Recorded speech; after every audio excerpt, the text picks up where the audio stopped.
All right, as we've started recording and streaming, welcome back to the ICFJ Global Health Crisis Reporting Forum. I'm Stella Roque, Director of Community Engagement at ICFJ, based out of Washington, D.C. Today, it's my pleasure to introduce Cydney Tucker, a freelance documentary producer presently working on a documentary for the New York Times Presents, with work aired on AJ+, Riot Studio, and NBC. She is officially our last forum webinar for 2020, so she's wrapping up the entire forum series today. Cydney has done some extraordinary work covering those dying of COVID-19 in New York City for AJ+, and the Black Lives Matter protests up close and personal earlier this year in her photographic work. Today, we're going to discuss the steps she took in preparation to keep herself safe, how to produce documentaries remotely, and how she leveraged her role as a producer to raise up local community videographers in her work, diversifying voices and viewpoints leading to better reporting. A reminder to the people tuning in, if you have questions during this discussion, please post them on the Zoom chat or in the comments on the Facebook live stream, where we have a moderator who are bringing them to us. Thank you so much for joining us today, Cydney. We're so glad to have you. Hi, Stella. Thank you so much for having me. Good morning. Good morning. At least we're all here in the United States. I know some of you are on the other side of the world. So whether it's good afternoon, good night, we're so happy to have you here and joining us. So let's talk about how 2020 has been an absolutely challenging year for us all with this pandemic, and especially for journalists. And I don't doubt that it's been quite tough on freelancers, especially, many of whom are not afforded benefits as contract workers, such as health insurance, which is a major issue here in the US. When COVID-19 came to the US, what were changes you made to how you worked in terms of protecting your health?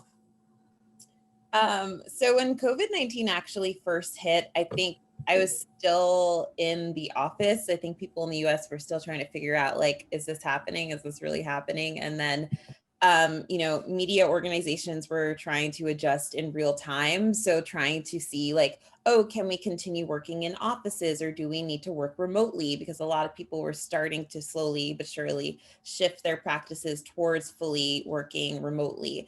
And so I think obviously in the journalism world, it took a little longer because we're breaking news, we're hard news. We can't just like get up and move. And like, if we don't have any kind of like bandwidth to do that, we have to make sure that we have everything set up so that everything is addressed in real time. And so, immediately, like, there weren't really any protocols. Like, people were really just kind of figuring things out as it went, right? So like, as we started to hear more about the severity of COVID and the symptoms and the things of that nature and how fast it spread, I think that's when people started to take into account, okay, like, what do we need to do to protect our journalists? What do we need to do to protect our staff at large? And, can we start, producing remotely, and what does that look like? And how can we make those, practices safe for everyone on the team? For much of this year, have you been a freelancer for the entire year, or were you employed for part of the year and then became a freelancer? What was sort of like, what happened to your career during this year? Yeah, so basically I left Al Jazeera in October. So I left during the pandemic, which was definitely not something I tried out to do. But, I was employed for half of it. So then, there was definitely the like, oh my gosh, I'm a freelancer now. Like, I'm a contractor. Like, I have no health insurance type situation. Like, what am I going to do? Like, how am I going to finesse this? Like, figuring that out. And that's when I started, looking into like, what are ways that I can protect myself? What are like some organizations that host workshops or have grants or things of that nature so that I can get PPE or find other modalities of ways to protect myself in a, situation that no one's really been prepared for. What were some organizations that you went to? So I would say IWMF was the like number one. They've been so helpful. They had this amazing Black Journalist Mental Health Fund, which was like so important. Like, people, it feels like we've lived 5 years in just this 1 year, but like, if people remember, like, we're always facing actually two pandemics. You have racism and then you have Corona. So at the beginning, there was Black Lives Matter. And so all of the coverage that came with that, a lot of, there was a lot of trauma involved, whether that's from police brutality, whether that's from covering demographics from your community who are routinely just, like murdered for without a cause, right? So all of these things take a toll on you. Even if you think you're fine, it's like, you don't really digest everything until like months later. So it's very much like something that's like buried into you. So like you might not feel the effects immediately, but down the road you might experience extreme burnout because you didn't address those things in real time. So like IWMF had this fund, and it was really great because it provided me with the money that I needed to seek therapy, and kind of process all those things that I was seeing in the streets when I was covering all of the Black Lives Matter protests here in Atlanta. That's excellent. Now, you produced a really amazing short form documentary for AJ Plus on how New York City was burying those who died of coronavirus and spotlighting an overwhelmed system and the issues faced even by religious leaders at the time. And I'm actually going to share the first few seconds of this clip for people to get a sense of what you put together here. So let me just make sure. Okay, good, I'm sharing sound.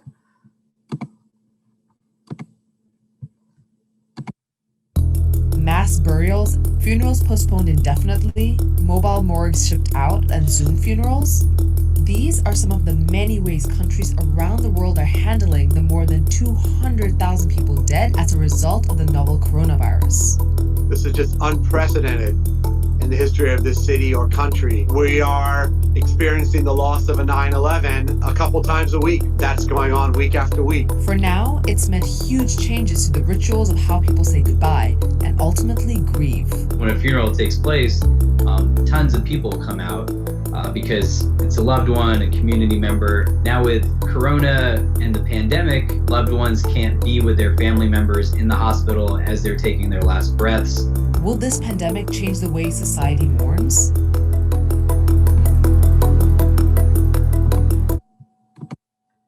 Now, I really recommend everybody watch the whole thing. I will post it to the forum afterwards. I would like to know, because this sort of mini doc included footage of hospitals, interviews with local officials and community leaders, and footage of mass burials. And also I remember seeing the refrigeration trucks actually in New York City because they were so overwhelmed with dead bodies. That was sort of the local response, is to put them in trucks for the meantime. Could you tell us a bit about how you put that mini documentary together and how much of it was entirely remote reporting? Yeah, actually that was entirely remote reporting. There was no one was in the field for that. It was all Zoom interviews. The footage that was collected was either UGC, so user generated content. So people had posted on their social media, taken video of those like refrigeration trucks, or some of it was from, Reuters, or I believe most of it was actually from Reuters, because at the time there was a lot of stuff out there, but there was a lot of the same stuff. And Reuters had a lot of people on the ground covering it from different perspectives within different areas throughout New York. So I was able to get like varied shots in comparison to the ones that you were seeing on broadcast, because a lot during that time, like people were just kind of like using the same footage over and over again because there was very kind of limited resources, and also limited coverage because they didn't want to send a lot of people out in the beginning. So I used a lot of, it was a lot of user generated content and like Zoom interviews. I had to figure out how to like make a Zoom interview look tasteful. I know what you mean. I think we've all like had our challenges with Zoom this year. All of us have become experts on Zoom. So something I'm a bit curious about, when you say like a lot of it was user generated content from social media, like what are sort of, I don't know, maybe ethics isn't the right word, but do you get permission from the people who produce that footage to use it in your documentary? Do they get paid for that footage? How does that process work? Yeah, so there's this service called Storyful, and basically there's a bunch of user generated content out there. And what's really great is in comparison to when I like worked at NBC and I had to like physically clear things myself, where I had to like reach out to the person and be like, can we use this in this piece? Like, are you okay with that? Get the green light from them and like go that route. With Storyful, they do all of that on their side. Like they have an entire team that's dedicated to not only getting permission, but also like clearing things to make sure that they're actually valid and factual, and not fake, right? So that takes a lot of the burden off of the individual, especially when you're needing to turn something around in like quick time. And like most of the pieces that we worked on when I was at AJ Plus, like we had to turn things around like within less than like 2 weeks sometimes, especially at the beginning of the coronavirus, because we didn't have a lot of pieces out on it. And so getting those out to the public and to our audience was very important at the time. And so we were working around the clock to get those pieces out. Brilliant. And what is your advice to other producers when it comes to remote production and editing? How do you set up a process for this kind of work? Was it easier or harder as a documentary producer during the pandemic? I feel like it's twofold, right? There are things that are like, I guess, better logistically in a lot of ways, right? There's not a lot of limiting factors in terms of bandwidth that people have, how many days you can be somewhere, because at the end of the day, you're like at home in your pajamas, right? If we're being real about it. But essentially, like, you know, there is a lot of planning, right? I think it does make you a stronger producer, because in a lot of ways you have to over plan just in case things fall through, because it's not like you're on the ground physically, right? Because if you're on the ground there, then it's no problem, you can think on your feet. But if you're not there, you need to think of, okay, what's a plan B that I can get, you know, the cinematographer to capture if I'm not physically there, so that we have a backup plan and we can still use that footage that they shoot for that day. And also just like logistics in terms of like really honing in and doing those preliminary interviews with your sources or whoever you're interviewing for your piece, like getting to know them beforehand, I think is so important, because at the end of the day, like the stronger your relationship is with one another, like the more comfortable they'll be, even when you're working remotely, right? You can't take advantage of the fact, because I know like usually like I like to develop some kind of rapport with the people that I usually interview, so that they are really warmed up to me by the time I actually see them in person. It's like two friends kind of connecting, and it's like easy for them to speak to me. And so when you're doing it remotely, like it's even more important, right? Because like if you're doing everything, I try to do as much face-to-face as possible, like depending on their resources, if they have access to Zoom. Obviously, some people don't have access to technology. You have to acknowledge that. So you kind of have to meet people where they are. If they don't have access, say they don't have access to technology and they're in, you know, some remote region, or they just don't have that access, then I would say like maybe write them a letter, write them several letters, like basically meet your sources where they are and be super communicative. Let them know what you're doing. Let them know the scope of the project, what your goal is, what you're trying to capture, and ideally like how they fit largely into that puzzle. Because the more that you can eliminate that kind of like question mark, what's going on, the easier it is to build that trust and to let them open up to you. One of the important things that you mentioned to me during a call we had before this webinar is how producers have this opportunity to leverage a pool of talent within underrepresented communities. Could you tell us a bit more about how you go about doing that? Like, for example, how do you find local videographers? And have you worked with them during the pandemic as well? And if so, how? Yeah, so I mean, as a Black female producer, like, you know, double minority, I always try and seek diverse talent when it comes to the crew that I'm working with. And what's been really great about this pandemic is that because so many organizations either don't have COVID protocols, or they just don't feel comfortable sending, you know, their journalists or videographers or any of their crew out, they'll be like, oh, is there anyone on the ground? And so what's been really great about that is that we've been able to source a lot of local talent. And it's something that I push for actively, but it hasn't really happened until, like, people haven't really accepted it until this pandemic, which is really great, because when we're talking about the communities that are predominantly impacted, right, by COVID-19, by like that have increased exposure, we're talking about Black and Latinx, people of color, you know, communities of color. And so ideally, again, establishing that trust, it'd be nice if you had people who are from those communities covering those communities. So people who know those communities inside and out. And who are those people? Those are locals. So it's nice and it's really great to kind of have that insider's look, because that gives you that much more exposure, right? Like that's what we want in documentaries. We want to be a fly on the wall. And what better way to be a fly on the wall than have a local, film their community themselves. And I just think that strengthens storytelling. It makes it less, it makes our industry less nepotistic, which it tends to be often. I think there are a lot of bonuses from doing that. How do you manage to actually identify these local videographers? Do you have like a recruitment site? Do you put out an ad? Is there Facebook groups for the community where you put a post? Yeah. So, between there are a bunch of different resources, but there's Story Hunter, but there's also, do your research. A lot of people like to take the easy way out and just kind of go with who they know. But depending on the state that you're in, depending on the country that you're in, there are groups of Black and brown cinematographers, right? So there are ways to find them. They like exist. People like to act like they don't exist. They like to take the easy route and be like, they just don't exist. We can't find them, but like, that's not real. So if we're being honest, like do your homework and you'll be able to find them. Like we have a bunch of different organizations here in the States, and I think they're even different arms. But if you have Facebook groups, like there's Brown Girls Doc Mafia, which is a bunch of Black and brown, filmmakers. And a lot of them are in documentary. So it's an easy place to find, women of color who shoot. There are other resources just like that. You just literally have to look for them. If you like go on Google, you will find them. And I'm sure there are even more hyper local chapters, like if you look for them as well. Like here in Atlanta, I know there's a bunch of different ones. And also tap into schools, right? Like historically Black colleges, if you're in the States, like you can look for people, they exist, they're there, and they're willing to work with you.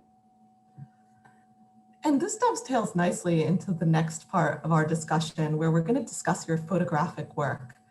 You've done some brilliant photography of the Black Lives Matter protests during the pandemic. On top of having to tackle the potential health concerns at a mass gathering, you also had to consider your personal security.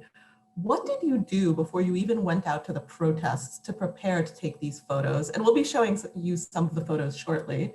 And what would you advise other journalists to do before heading out to a mass gathering during the pandemic, given that around the world, there has been a bit of an uptick of protests and civil unrest, especially this past year, and we don't know what's going to happen next year?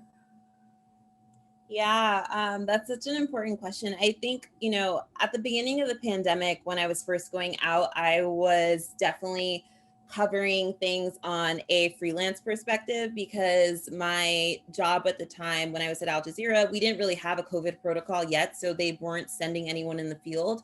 And the Black Lives Matter protests were very important. And that's something that, like, at the end of the day, down the line, like if I have kids or not, or whoever I'm talking to, I don't want to say that I was like on the wrong side of history and that I didn't cover that when it's so important, that that movement is just like one of the pivotal points in our generation's like history. And so I wanted to be on the front lines of that. And so, I just did my due diligence, my homework myself. I had to go out there and see what resources were available for me. Again, this was at the very beginning. So at first there weren't very many, right? There was still very little information about how to protect yourself. There was a lot of contrasting information that was coming out every week. It was like one week it was like, oh, you're fine. And the next week it was like, oh no, you're not fine in this age bracket. And all of those things kind of factored into like, well, how do I protect myself in those conversations that I had with myself? And so I knew offhand that I had to protect myself with some kind of PPE, right? Because we're talking about a respiratory virus, right? So I was like, okay, I need to get some kind of mask at least, right?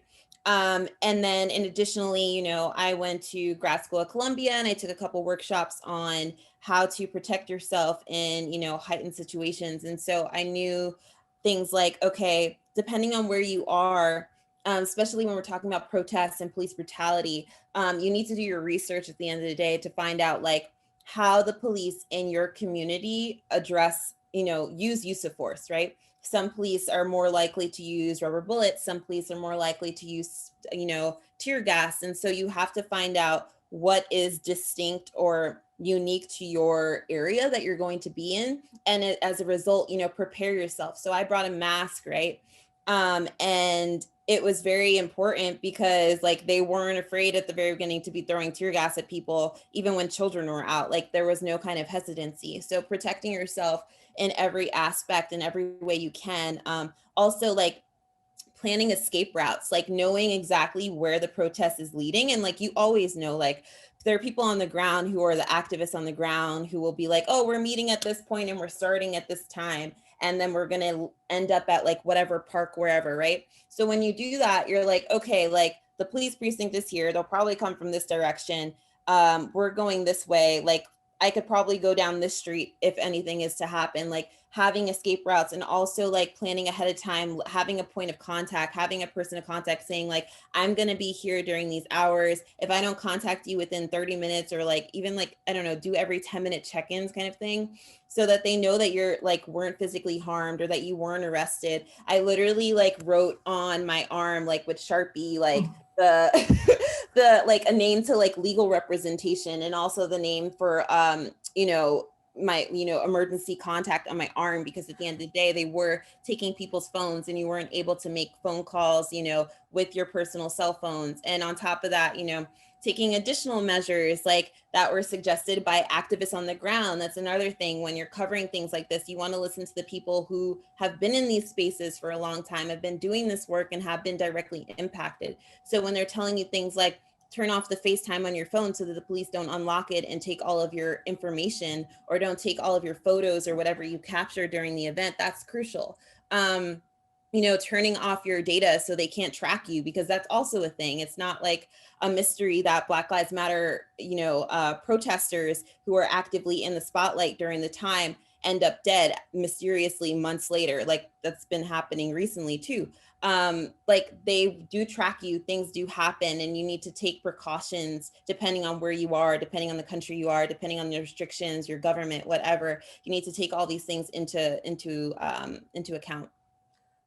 Excellent. Now I would like to share some of the photos that you've taken. So I'm just gonna put my screen up here.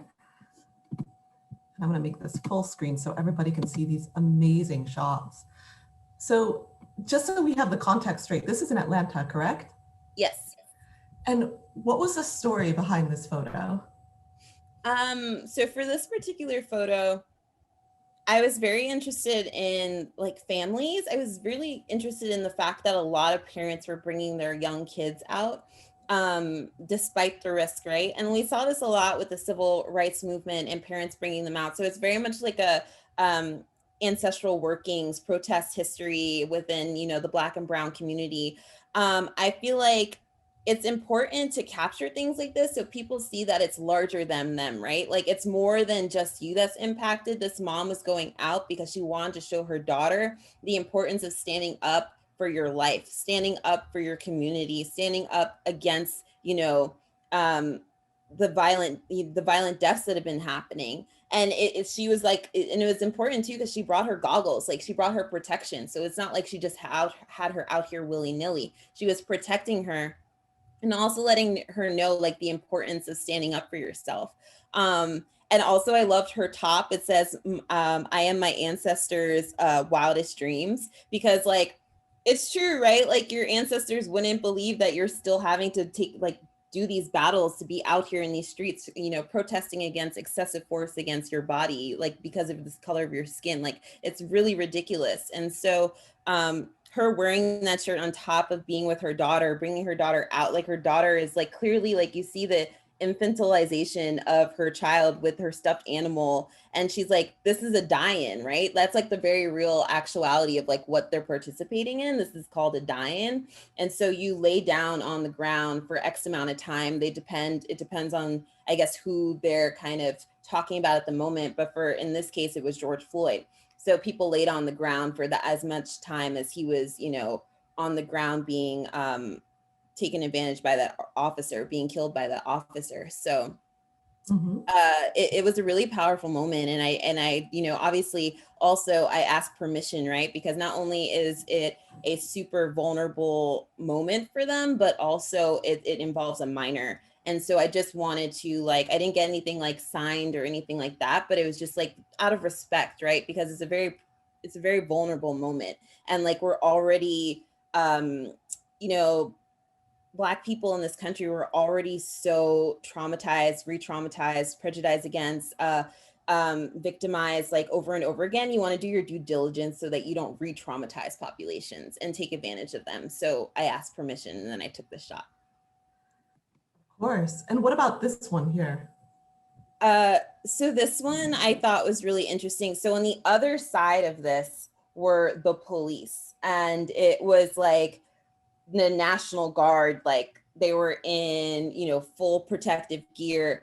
And these kids, like most of them were Gen Zers. And also like, I really like this photo because it shows the multicultural layers of Atlanta and how much it's changed over the years, because Atlanta is traditionally, you know, a Black city.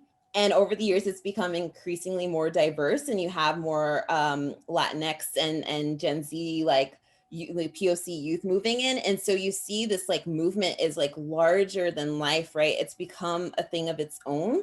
And so you have all these kids and their different modalities, like, you know, cell phone culture, like taking photos or videotaping what's going on with their phones, and they have their own signs that like, you know, kind of speak to who they are as a person and how they're approaching things, whether they're queer, whether they're Black, whether they're Latino, whether they're like whatever they are. And they're bringing that to the forefront, and they're saying like, this is an affront to like who I am as a person. Like your attack on these, on Black people in this country is an attack to me because I'm also part of this community. And so it was really powerful to me to capture that moment. And this one here is an absolutely beautiful photo. Tell me about the story of this photo. So for this one, it was the first one that I caught like a parent with their child, and like he's obviously super young. He's even younger than the girl in the first photo, right?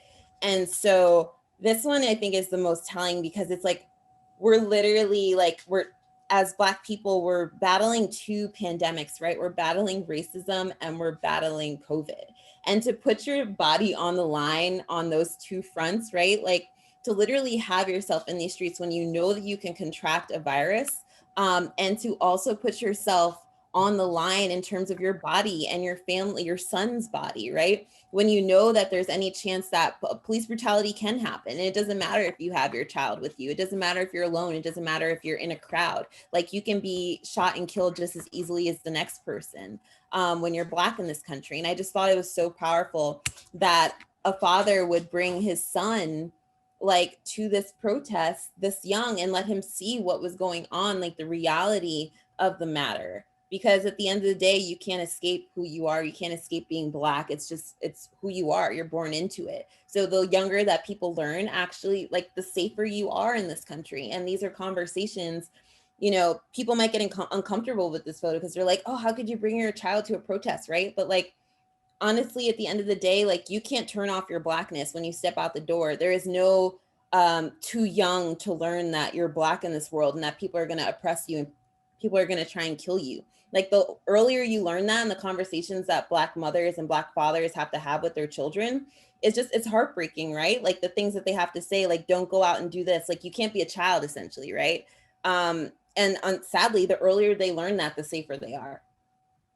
Wow.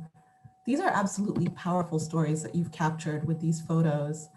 And one thing I'm going to ask, because a lot of these photos, you look like you're actually quite up close to your subject. How close did you get to your subjects? I mean, there's still a pandemic, you know, there's still a virus going around. Mind you, everyone is wearing a mask, but you're in a crowd. You know, what kind of equipment did you use? Did you actually get like within 8 feet to actually take these photos? Yeah, so again, this was at the very beginning of the pandemic. So I was not taking the like, you know, 5-6 feet criteria that you're supposed to be taking. I was definitely, and I was also shooting on a 50 millimeter. So like I was very close. But with that, you know, I was like, as we're talking about protest coverage, and this is for safety, no matter if there's a coronavirus or whatever is going on, you always want to be doing this kind of weave, right? You're in the crowd and then you're out on the outskirts. You're in the crowd and then you're on the outskirts. And it's this kind of dance, right? And it's not only for like varying shots, but also for your protection, right? Because if anything goes wrong, you want to be able to have that movability, right? Like maneuverability. You want to be able to get in the center, but you also want to be able to like scope your way out so that you can find your way out just in case anything happens. And so because of the pandemic, I was literally like dropping in, taking a shot, getting out, dropping in, taking a shot and getting out. And some were easier to capture than others because there were kind of like breaks in the crowd, as like most protests are. It's like there'll be like a really densely populated area of the actual protest line, but then there'll be a place where there's a little more room to breathe. And actually in that space, when I took that photo, there was much more room. And so, yeah, that's when I was able to like kind of get in there and grab that. But I highly recommend, just like when you're doing any kind of protest or mass gathering, you like really want to, as best you can, have control over your body, control over your space. And so you want to do that kind of weaving dance in and out so that you can keep yourself protected. Now, something I've noticed, at least in my own experience here in Washington, D.C. with the Black Lives Matter protests, is there's sort of a lot of activists like on the outskirts of the protests with umbrellas trying to keep people from taking photos and videos, maybe because they're worried about being identified, like on social media or by the police, for example. Now, as a freelance photographer, did you have a press jacket on or anything identifying you as a journalist that allowed you to get away to take these photos? You know, because I have noticed the activists with umbrellas, and I want to know, as a journalist, how do you navigate that?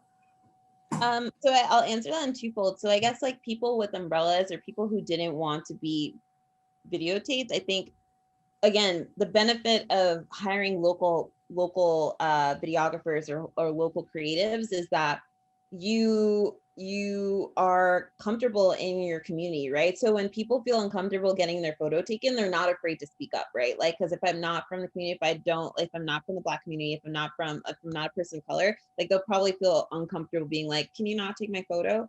But it's like, I didn't have one person that was like get out of my face, like everyone, like when people were just like, no, I'm good, then I would just like walk away and like not take their photo.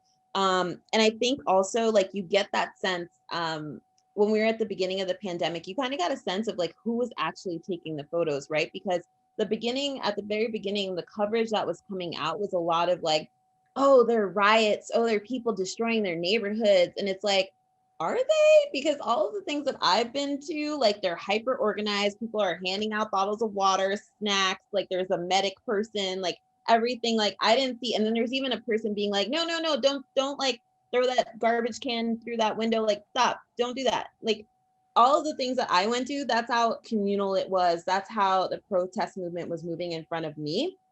But when you have an outsider come in, like specifically when I was going out, all I was seeing was like white male photographers. And all they were wanting to capture were these like super like hyper stereotypical images of what they conceptualize as this movement or Black people. The fists up or like someone trying to throw something or looking really angry. And like, that's not what it's all about, right? And if you're not capturing every single aspect of that, then you're not doing due justice and you're not doing your job. And this is also why we need to ask, Black and brown photographers to capture their own communities, because at the end of the day, they're going to be the ones to get in there, get those shots and have people feel comfortable around them. And I think in addition, when we're talking about like press outerwear, like, again, I can't turn my Blackness off, right? Like, it's not like I come home at the end of the day and like I hang up a little thing and I'm like, oh, I'm not Black anymore, like, no more oppression. So for me, I didn't feel the need to put on a press jacket, because press jacket or not, I'm going to be, attacked just the same way, right? Like we saw Black journalists being literally arrested on TV, like CNN. With the camera crew, like live. Like, so why would they look at a flak jacket and be like, okay, we're not going to arrest her, but we'll arrest these people? It's like, no, at the end of the day, when you're covering something like this, like you're part of the whole. And that's something also that you need to take into consideration. Like, are you willing to be like, are you down for the movement? Are you down for, the ramifications of what could happen to you? And you need to take those steps and you need to like really think about it. You need to make like a manual assessment. You need to write things down beforehand. Like, what are my goals? What do I want to capture? How long am I going to be there? Am I comfortable? Like really like write these things out. Am I comfortable getting arrested? Like, what does that mean for me as a journalist? Like, what does that mean for me as a citizen in this country? Like, is it okay? And these are things you need to take into account when you're covering things like this. And I'm sure like many of our audience members are curious. I know you mentioned that you had a 50mm camera. Was that it? Did you bring anything else with you, like in terms of equipment when you were out there? No, like that was it. I mean, honestly, I think the less is more when you're doing any kind of protest coverage. Like you want to be able to go like, and you also on top of that, you don't want to bring your most expensive lens. Like a 50 is great because it's like it has that creamy, dreamy cinematic look without like being as heavy and weighty as like the actual like great lenses, right? So like at the end of the day, you don't want your equipment broken, you don't want it stolen, you don't want like anything happening to it. So like bring your most like low-key stuff so that you can kind of blend into the crowd again and be like a fly on the wall. These days, like all these Gen Zers, everyone and their mother has a camera. So like at the end of the day, like if you have like your little camera and you have your like lens that's super low key, like no one's gonna pay you any mind. They're just gonna think you're like in the crowd, somebody else. Like so that like that's honestly like the best way to go about it. And that's how you get those really organic, natural shots when you don't look like you're like trying to stage something, right? And that's how you're able to blend into the crowd. Excellent. Now we're going to take some audience questions here. So if you're in the audience or if you're tuning in, please post your questions under the video on Facebook live stream or post them here to the Zoom chat and we'll discuss like some of the questions that you have. Now, Patricio Kruker asks, do you have an Instagram account? I do. It's CYDLAINE. So at Cydney. And you'll see my work there. Yes. There we go. I'm going to share it with all of them. So if you guys want to look it up, check out Cydney's account. Does anyone have any more questions for us this morning? About reporting in a protest, taking shots, videography? All right. I don't see any more incoming. Maybe we just managed to cover everything in 35 minutes. We've done a really good job in our discussion. We've got no more questions here. Well, thank you so much for joining us today, Cydney, and providing your experience and insights for our forum members. We'll be looking out for your documentary for the New York Times Presents. When do you have a timeline on when it will be aired or when it will be coming up? Well, we just started working on it literally like yesterday, so it probably won't be out till like April, May. So yeah, but I'm really excited and stay tuned. It'll be great. It also premieres on Hulu and FX. So excited. Awesome. What is the topic, out of curiosity, if you're allowed to talk about it? I don't think I'm allowed to talk about it. But I think you should just stay tuned. We have a lot of great work coming out this season. There are only like 3 or 4 episodes left. So like a lot of great journalistic content coming out. New York Times is amazing. This documentary, you know, this production company that's been partnered left, right, is turning out some really great stuff. So I just recommend everybody like tune in. Follow Cydney on Twitter as well, because she's also there. Brilliant. As mentioned, this is our final webinar for the year of 2020, as ICFJ staff will begin heading off for the holidays in the US next week, but we'll be coming back in 2021. If you haven't filled it out yet, we have a needs-based survey posted to our forum announcements on Facebook. It's short, sweet, important to us. Please give us your feedback and contribute to helping us shape our programming for the upcoming year based on what you need. Thank you again, Cydney. It was a pleasure having you here with us. And thank you to our forum members who joined us for our webinar series this entire year. And to the journalists watching, thank you for your work. Thank you for those of you who've kind of gone out, risked your lives, risked your own health to report on key issues during this extraordinarily challenging year. I hope you please stay safe. And I thank you again, Cydney. We're wishing you a happy 2021. And we look forward for the work that you have upcoming. Thank you so much, Stella, and thank you everyone for watching. This is so important and I really appreciate it. Thank you, ICFJ. Bye.